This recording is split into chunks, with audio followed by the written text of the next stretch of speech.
Et salut les amis! Alors avant toute chose, je tiens à préciser que depuis mon changement de carte graphique, je filme en 4K. Donc pour ceux qui regardent les vidéos sur le PC, pensez à mettre les paramètres YouTube au maximum pour vraiment avoir une qualité d'affichage des cartes sur le champ de bataille bien supérieure au 1080p. Bon, même si je zoome les cartes sur le côté, c'est quand même plus pratique pour voir les détails. Donc aujourd'hui, c'est une partie entre Ukima Kazur et Ardennes Rograk. Donc Ukima Kazur, c'est Raton à gauche qui va le jouer. Et Rograk Ardennes, c'est moi qui vais le jouer. Alors oui, comme je vous avais promis, je vais vraiment maintenant passer à des decks partenaires, les nouveaux decks qu'on a découverts dans Commander Legends. Donc ce sont des decks ultra agressifs. Donc voilà, je vous laisse regarder la partie. C'est vraiment très rapide. Voilà. Donc moi j'ai commencé avec forcément un Rograk et surtout un Don de Forge Acier. Très bonne carte pour aller chercher les équipements. Et Raton a enchaîné avec un Oiseau de Paradis, donc il a un bon départ aussi. Allez, donc c'est parti. Moi, forcément, je pose le marteau colossal que je suis allé chercher, ainsi qu'un dueliste corps qui a double initiative lorsqu'il est équipé. Alors, le deck peut paraître un petit peu mou comme ça, mais c'est vrai qu'en face, j'ai affaire à un deck qui est avec beaucoup d'anti-créatures et surtout beaucoup de contres. Donc, ben, je vais pas jouer de façon traditionnelle comme j'aurais pu jouer face à un deck créature. Il faut vraiment que je tourne autour de mon général. Donc là, en effet, il a 3 mana de disponible. Il va forcément contrer ou me tuer Arden. Donc, je vais essayer de l'inciter en fait à utiliser ses contres et ses anti-créatures sur d'autres cartes un peu moins importantes.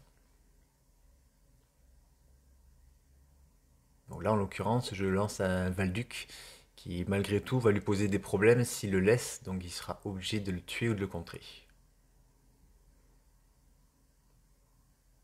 Voilà, et du coup, il fait un retard dessus, donc le sort se résoudra dans 3 tours. Donc une petite attaque à 1.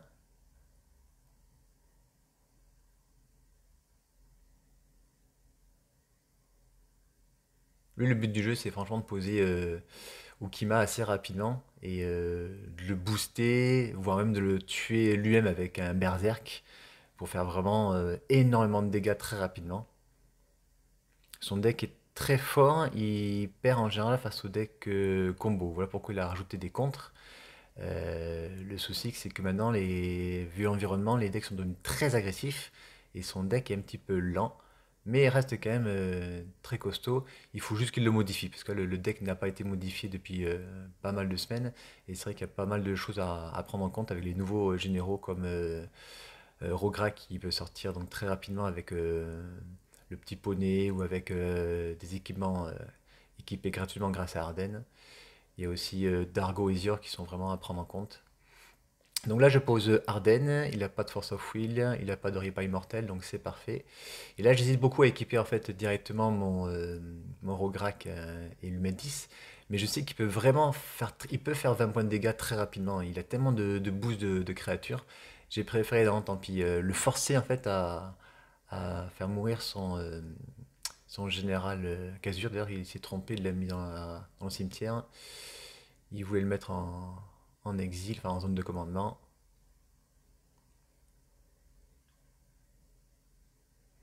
Voilà, il pose une bête de quête, de suite qui m'attaque. Je prends 4. Moi en main, je suis assez serein, j'ai Jeska, donc logiquement, là, à moins qu'il ait vraiment un anti-bet pour un invoque, et il en a quelques-uns, ouais, je suis assez tranquille. Donc du coup, en toute logique, je pose Jeska, donc il arrive avec deux marqueurs, mais je vais de toute façon quasiment toujours utiliser son 0. Donc je fais son 0 sur Rograk. Et au début de la phase de combat, grâce à Arden, j'équipe le marteau colossal sur Rograk. Il bloque avec les deux créatures et plus les dégâts des deux autres créatures de toute façon. Il frappe à 10, du coup il y a 5 points qui passent sur Rograk, ça fait 5 x 3, 15 grâce à Jeska. 2 points de Arden et un point du dueliste de corps, ça fait pile 18. Voilà, donc, quelles que soient les solutions pour ces phases de bloc, il pouvait strictement rien faire. Voilà, donc une partie qui commençait un petit peu de façon molle, c'est très très vite enchaîné grâce en fait au marteau colossal. C'est quasiment toujours l'équipement qu'on va chercher donc sur une préceptrice éclairée ou sur un don du forge acier. Donc seconde partie, après une première partie expéditive, Il commence avec un Triome de Zagoth. Moi, j'enchaîne avec une vue prismatique, une plaine et une hache de bataille forgée dans le sang. Et lorsque la créature qui est équipée avec la hache inflige des blessures à un joueur, on copie la hache, bien sûr faudra à nouveau rééquiper, mais bon, en général grâce à Ardennes, les équipements sont gratuits. Donc à son tour, Raton pose une île et il lance une inquisition de Kozilek. Et de suite, il me sort Ouvrez l'armurerie. Alors le deck a été changé hein, après ce match. J'ai quand même enlevé une quinzaine de cartes pour le rendre encore plus rapide. Parce que des cartes justement comme Ouvrez l'armurerie, c'est un petit peu lent. Ouais, c'est deux d'invoque en fait, au tour 2, on a plutôt envie de poser des créatures ou des équipements à un ou à 2. Et on n'a pas spécialement le temps en fait d'aller chercher un équipement pour 2 mana, sachant qu'on a envie de le poser vraiment tour 2 et tour 3 de poser Ardennes. Donc là, forcément, il a préféré me défausser parce qu'il avait trop peur que derrière j'aille chercher le marteau colossal encore une fois. Du coup, j'ai posé l'esprit dévoué, une carte comme ça, il y en a pas mal dans le deck. Il faut vraiment penser à protéger Ardennes et Rograk de dégâts directs ou d'anti-créatures pour pouvoir vite frapper. Donc à son tour, lui pose son Ukima. Il peut vraiment surprendre. Lui aussi, il a un deck très rapide parce que souvent, ce Ukima, je vous dis, il est boosté très rapidement avec des cartes avec fouille, donc qui permettent d'être sorties rapidement. Et puis enchaîner avec un berserk, il peut vraiment tuer en un seul tour, il peut faire 20 points de dégâts très facilement. Donc je dois toujours me méfier de son deck. Donc là je pose Ardennes et j'équipe directement la hache sur Ograk et j'attaque aussi avec l'esprit dévoué. Du coup il prend 4 et je pose une copie de la hache.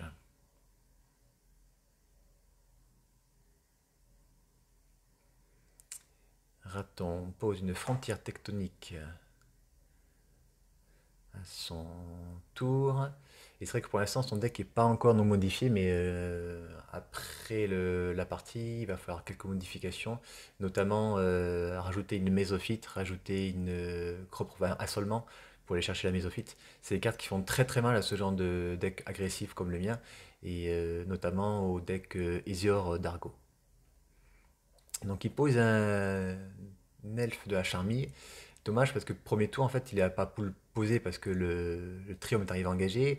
Tour 2, il a préféré lancer l'Inquisition de Kozilek. C'était un choix difficile, mais il a trop peur de prendre un équipement trop violent. Donc voilà, c'est assez délicat. Du coup, il est un petit peu en retard par rapport à moi. Mais bon, il a 3 mains à dégager, donc logiquement, il a sûrement un contre-sort ou un anti-créature. Donc encore une fois, ben, je peux pas vraiment me poser mon plan de jeu comme je le souhaiterais.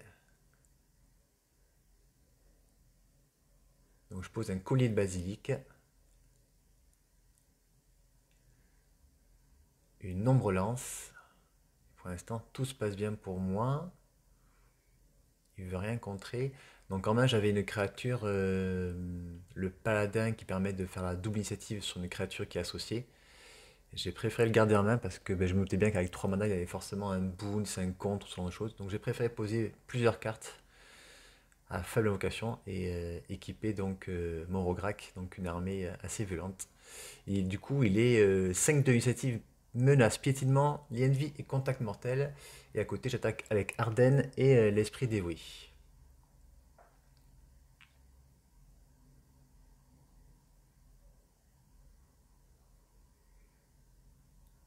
Donc du coup, on s'en doutait, il avait une réponse, voilà. Une agente de l'opposition. Il la lance, mais forcément, j'avais gardé ma dîme de mana en main pour contrer. Et du coup, il prend 5, 6, 7, 8, 9, il passe à 7. Derrière, je vais avoir deux copies de H. Il a rien en main pour gérer la partie. Il préfère abandonner. Donc voilà, partie assez expéditive. Il a vraiment pas eu de chance au niveau des cartes qu'il a piochées. Et puis moi, là, j'ai pioché une main assez agressive. Donc voilà, je vous cache pas que la semaine prochaine, on verra sûrement encore des decks agressifs, parce que voilà, c'est vraiment ce qui marche en ce moment. La nouvelle méta est vraiment très agressive depuis le départ de Uro et de Omnats. Je sais qu'il y a beaucoup de gens qui me réclament des decks plus contrôle, donc je vais essayer de bosser sur un deck contrôle.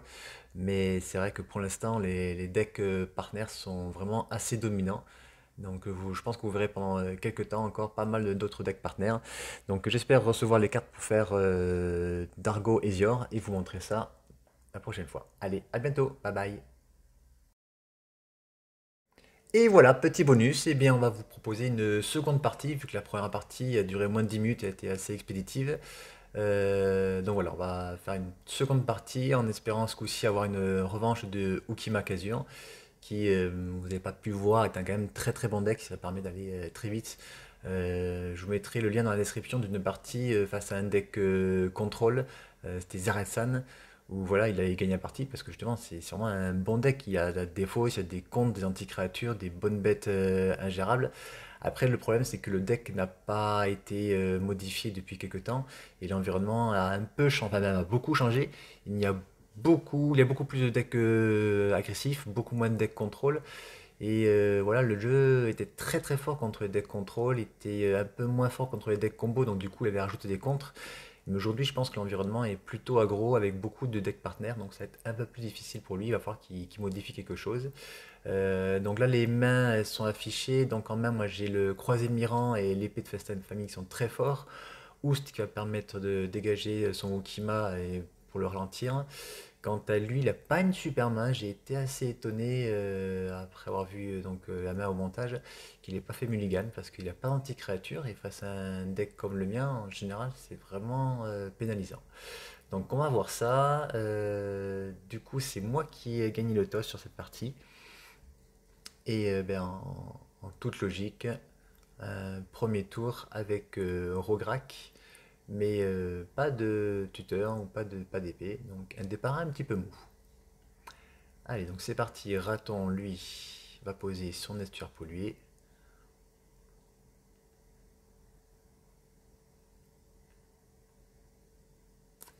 Il hésite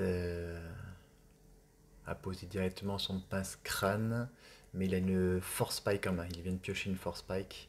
Donc voilà, il préfère garder. On ne sait jamais ce que je peux poser. Du coup, moi je pose un contrefort boisé que je sacrifie de suite. Je vais chercher un plateau. Et là, il se doute bien que si je vais chercher un terrain à dégager, il a eu bien fait de garder sa chic note de force. Du coup, je vais poser SRAM, une créature qui permet de piocher dès que je lance un sort d'aura ou d'équipement ou de véhicule.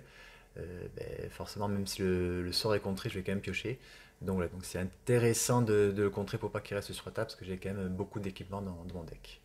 Donc c'est contré avec une chic note de force. C'est au tour à nouveau de raton.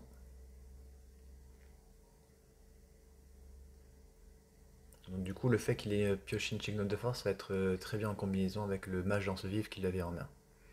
Donc il pose une lande de Llanowar et c'est une fin de tour pour lui.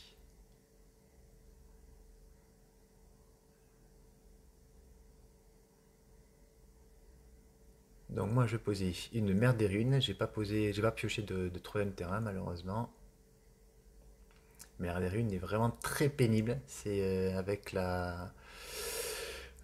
l'esprit dévoué qu'on a vu en première partie, c'est une des cartes qui permet de protéger en fait nos généraux, Rograk et Ardennes. Donc il va falloir qu'il gaspille en général deux anti-créatures sur la mer des runes ou en avoir un dès maintenant. Du coup, rien de spécial à faire pour lui. Il pose Ukima, il décide d'être un peu plus agressif qu'aux premières parties qu'on a vu tout à l'heure. Il a de la chance, moi je pose un terrain qui arrive engagé. Sur dessus, j'ai un anti-créature, mais je me dis j'ai déjà Oust en main. Je n'aurais peut-être pas besoin. J'ai préféré le mettre dessous et continuer mon plan d'attaque qui est un plan toujours agressif en général. Du coup, en toute logique, je vais faire évincement sur sa créature. Donc il gagne 3 points de vie et il la remet donc en seconde position. Et dès que Ukima quitte le champ de bataille, je perds un nombre de points de vie égal à sa force et il gagne un nombre de points de vie égal à sa force. Du coup, sur le coup, il a gagné 5 points de vie.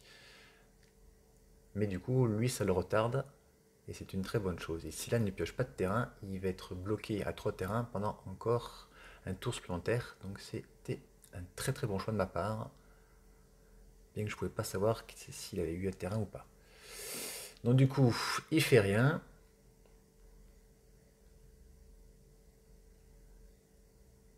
Il n'a pas pu poser son casure. De toute façon, je pense que son plan de jeu, là, ça va être de lancer un mage dans ce vif pour reprendre le chic note de force si je joue un sort sans avoir de mana disponible à côté. Encore une fois, il a 3 mana dégagés, je me doute bien qu'il a un contre-sort ou anti-créature, donc je préfère tourner autour de mon commandant et ne pas le poser encore. Donc je pose Valduc en engageant mes 3 manas, et en toute logique, il lance son mage dans ce vif et il rejoue la chic note de force pour me contrer mon Valduc. Donc forcément, il repioche Ukima. Là, ce coup-ci, il a une main qui n'a plus de contre, qui n'a pas d'anti-créature. Donc il n'a pas le choix. On peut pas vraiment jouer au bluff, là, s'il a rien à faire. Autant directement reposer son Ukima, je pense. Voilà, donc c'est chose faite, il repose Ukima.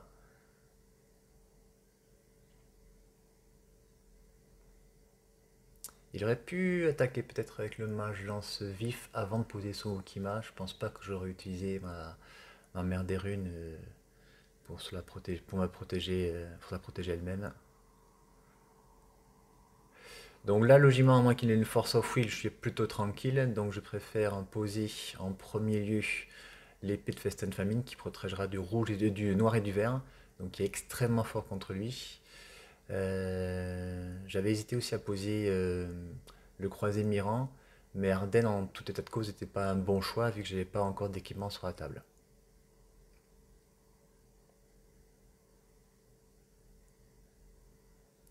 Donc à lui, logiquement, voilà, il va développer son deck de façon agressive là. Donc du coup, il m'attaque avec Ukima qui me met 5 points de dégâts. Je passe à 12. Sachant que si Ukima meurt, je perdrai à nouveau 5 points de vie et lui il va en gagner 5. Donc j'ai intérêt vraiment à aller extrêmement vite. Bon, j'ai la chance qu'il ait toujours pas pioché de terrain et qu'il soit donc du coup full tap. Du coup, avec l'épée de Festin Famine, ce qui est très bien, c'est que je vais pouvoir la poser gratuitement grâce à Arden sur Rograk, qui menace. Donc du coup, il lui faut 2 créatures pour le bloquer. Sachant que même s'il n'avait pas attaqué avec Ukima, il ne pouvait pas le bloquer parce que l'épée protège du noir et du vert. Donc déjà, de suite, je lui colle 2. Alors ça paraît peu, mais ce qui est surtout bien, c'est que je vais aussi lui faire défausser une carte et à nouveau dégager mes terrains pour pouvoir reposer encore des sorts. Donc sur la défausse, il hésite, mais voilà, mais Tassigur, il va pas pouvoir, je pense, le jouer vu l'environnement qui se passe. Je pense que son but du jeu, c'est vraiment de booster encore euh, Ukima avec son pince-crâne, par exemple. Et moi, je me doute bien que son deck, si je suis à 12 points de vie, c'est beaucoup trop risqué. Donc, je préfère du coup, en fait, euh, faire l'absence imprévue sur les harnais de guerre. Et le harnais de guerre dit bien que s'il est détaché de la créature est sacrifiée. Voilà, donc je suis plutôt tranquille parce que du coup, maintenant, Ukima, alors certes, il m'a FG 2 et il a regagné 2. Mais voilà, je pas, on est tranquille, on n'est pas prêt de le revoir, puisque sur son prochain tour, il va à nouveau piocher une carte et non un terrain, donc il sera toujours bloqué à 3 mana, il va pas pouvoir faire grand-chose. Donc j'ai bien retourné la situation grâce à 2 anti-créatures. J'ai eu la chance parce que franchement, j'ai pas beaucoup d'anti-créatures dans mon deck. Bon, il est quand même à 23 points de vie, donc il pense être tranquille, mais vous avez vu comment la première partie, ça peut aller très très vite. Donc grâce à une messe noire, il repose son Ukima. Moi qui pensais être tranquille, ne pas le revoir de suite. Et bien finalement, hop, c'est à nouveau lui qui reprend l'avantage. Donc, à mon tour, je pose comme lui, les harnais de guerre. Ça va de suite être équipé sur Rograk grâce au pouvoir de Arden en phase d'attaque. Il prend du coup 5, il défausse une carte, donc il défausse la Vangevine. Et oui, je vous dis, il y avait de quoi franchement me faire beaucoup de points de dégâts s'il avait pioché des manas. Je dégage mes terrains. Je pose un esprit pour pouvoir me protéger mes créatures. Et j'ai la chance d'avoir pioché un passe-tout exil pour pouvoir l'exiler sa créature. Là, il est un petit peu dégoûté parce que forcément, son plan de jeu, c'était vraiment de m'achever derrière, je me doute bien.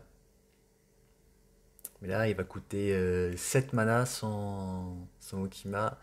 Malgré le terrain que je lui donne grâce au chemin vers l'exil, il reste bloqué à 4, même si son piochant il sera à 5. Ça va être très difficile pour lui de reposer Okima, qui est pourtant le plan de jeu principal de son deck. C'est franchement pas Kazur. Kazur est juste là pour apporter le vert et, et apporter donc quelques cartes de boost. Et bien sûr tous les elfes à mana.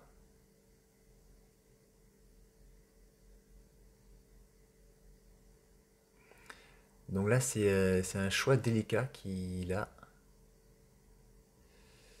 Il va poser Léovold et un pince-crâne. Donc Léovold va m'empêcher de piocher plus d'une carte par tour, mais dans mon deck, j'ai juste une épée qui me permet de piocher une seconde carte. Et ensuite, le fait de cibler ces créatures, c'est vrai que j'ai déjà eu quand même 3 anti-bêtes, donc ça paraît être un deck anti-créature. Mais non, franchement, j'en joue vraiment pas beaucoup. Donc de toute façon, là j'ai posé mon croisé Mirant qui est protégé du noir et du vert, donc carte très très fort contre lui.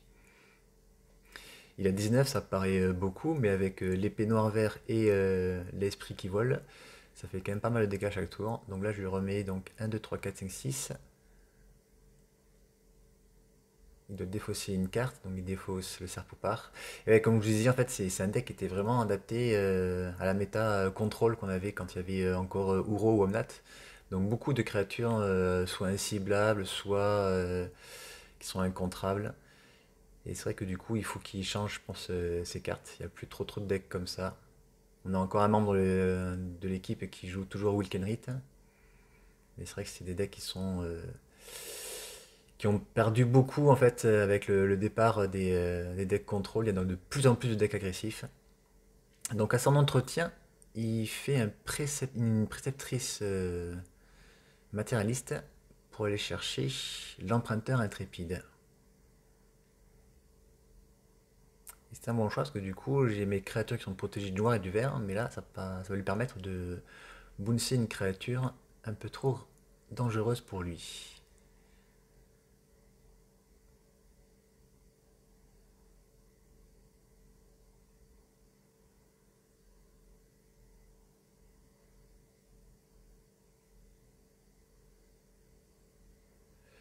Donc je pose un magistrat de Dranit qui lui oblige à lancer ses sorts depuis sa main.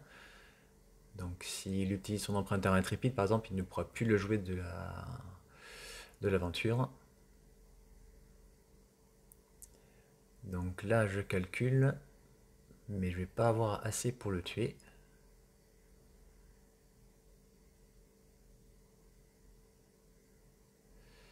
Logiquement, voilà, le mage ce vif, il bloque le croisé Mirant. Léovold, il bloque Ardennes. Et il prend que 3 avec le Rograk. Plus 4 avec l'esprit dévoué et le paladin du Puracier.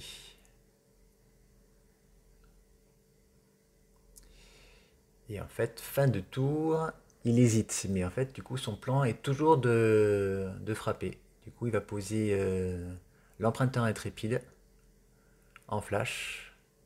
Et c'est vrai que j'ai été bête d'attaquer avec l'esprit dévoué. Parce qu'avec un boost de créature, il peut me tuer. Du coup, malgré ses possibilités d'avoir des boosts, il n'en a pas eu. Donc du coup, il a un second plan. Il pose le harnais de guerre sur le Léovold. Il l'équipe aussi avec pince crâne. Il l'équipe ensuite l'emprunteur intrépide. Du coup, il est détaché du Léovold. Et grâce au pince crâne, il va piocher 2 cartes. Il m'attaque. Et non, il n'a pas eu son boost à 0. Parce qu'il a un boost qui lui permet de donner plus de une créature et de perdre 2 points de vie. Donc il aurait gagné s'il avait pioché. Ça aurait été une belle partie, franchement, s'il avait pioché là-dessus. Donc dommage, mais ouais, donc partie un petit peu plus serrée, voilà, qu'à la première partie que je vous ai montrée, ouais, donc vraiment très très intéressante. Et on continue avec une seconde partie, donc il enchaîne avec un lac de montagne bouillant, donc pas d'elfe ce coup-ci, dommage pour lui.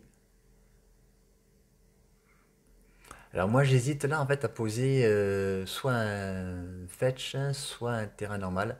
Je sais très bien qu'il joue Stifle dans tous ses decks, c'est la spécialité de Raton. Quand il monte un deck, il met Stifle et après il met 99 cartes autour. Voilà. Donc du coup, je sais très bien que je peux pas jouer un fetch comme ça et lancer une carte. Donc j'ai préféré juste poser mon mana classique. J'avais une dîme de mana en main il me semble et je voulais assurer le coup. Il pose un estuaire pollué. Encore une fois, il reprend le plan de jeu contrôle du coup. Moi je pense le petit poney d'enquête, qui est souvent d'ailleurs en combinaison avec Rograk. Et d'ailleurs l'avantage de Rograk Arden, c'est qu'en seconde partie, on peut très bien switcher entre Arden et Kellet par exemple. Du coup, hop, le pouvoir de Kellet trigger, et je mets un marqueur plus un sur Rograk.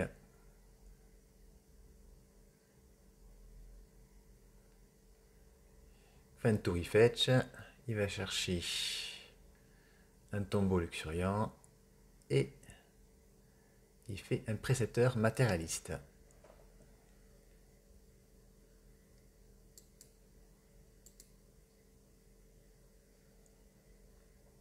Sur un True Name Nemesis.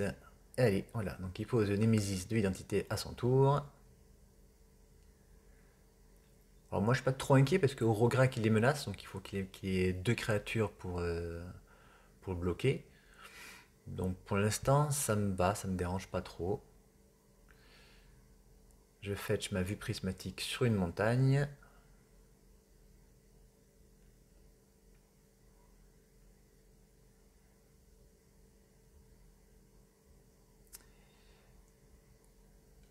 Je lance l'aspirante luminarque, c'est une créature que j'adore vraiment. Je la joue dans tous les decks à base de blanc. C'est une. Quoi qu'il arrive, ça sera une 2-2 pour 2. Et en général, les marqueurs +1/+1, on les met sur une autre créature. En l'occurrence, là, on va les mettre sur Rograk. Et en plus donc d'avoir joué l'aspirante, je joue le don du forge-acier pour encore une fois aller chercher le marteau colossal. Donc en entrant en phase d'attaque, je mets un marqueur +1/+1 sur Rograk et à nouveau un autre marqueur +1/+1 sur Rograk grâce au pouvoir donc de Kellet et de l'aspirante.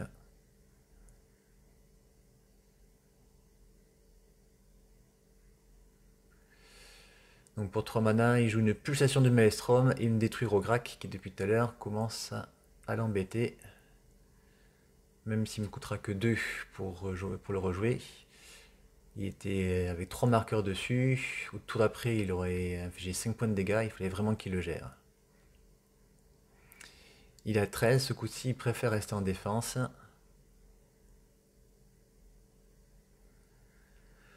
Je pose un rectorat du haut des falaises.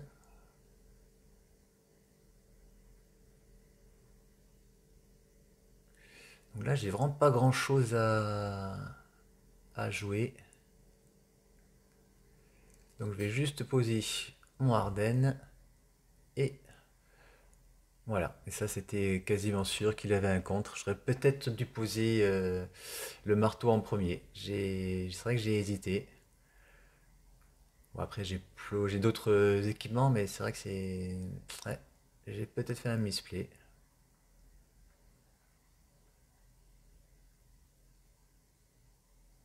Après, je pouvais franchement pas savoir qu'il avait ça. Il aurait très bien pu avoir une chic note de force sur Harden aussi. Donc à son tour, il joue Tassigur avec sa capacité de fouille, donc pour juste un noir. Et il exile 5 cartes de son cimetière. Donc il a beau avoir deux bêtes qui sont assez imposantes, il ne domine pas non plus. Alors il préfère attaquer, parce qu'il faut bien, il a bien vu, hein, de toute façon que c'est que comme ça en fait qu'il peut gagner les parties, hein. La première ronde, la première partie de cette ronde-là, il a failli me battre. Donc ouais, c'est franchement le plan de jeu qu'il faut qu'il adopte, hein. C'est être plus agressif que moi. Donc moi j'ai la chance de piocher un jugement du conseil, mais c'est contré avec une fuite de mana. Et derrière, je pose la Stoneforge Mystique pour aller chercher une épée. Alors j'ai pas mal hésité. Et du coup, je vais décider d'aller chercher une épée de feu, dorée de feu, pardon. Protection contre le rouge et contre le bleu. Et ça permet de piocher des cartes parce que j'ai pas grand chose en main et aussi d'infliger 2 blessures à n'importe quelle cible.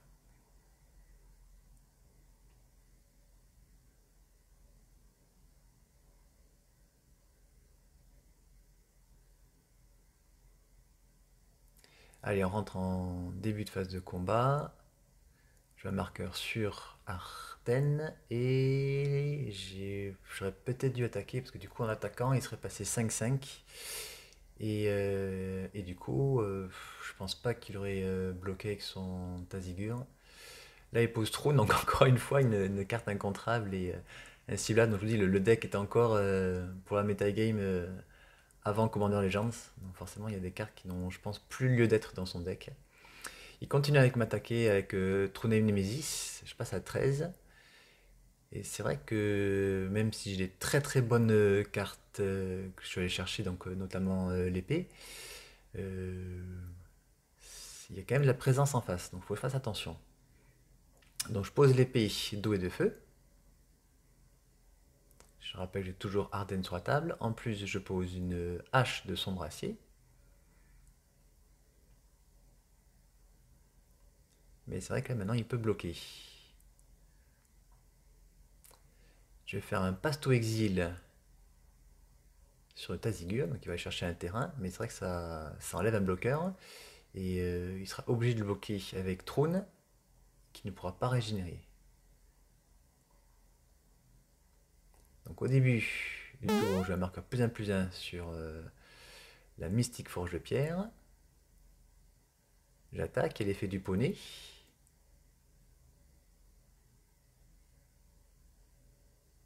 Il y a l'effet de Arden.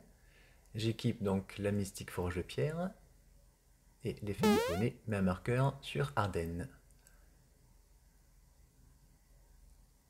Ça me fait une grosse phase d'attaque. Il bloque la Mystique Forge de Pierre qui était 6-5. Et il prend 5, 6, 7 des autres créatures. Il passe à 6 et il est de suite beaucoup moins frais.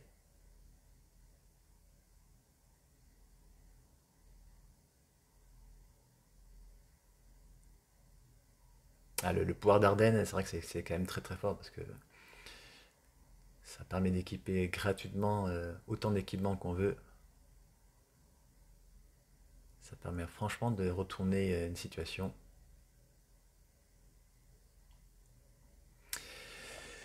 Alors, oh, traîtrise.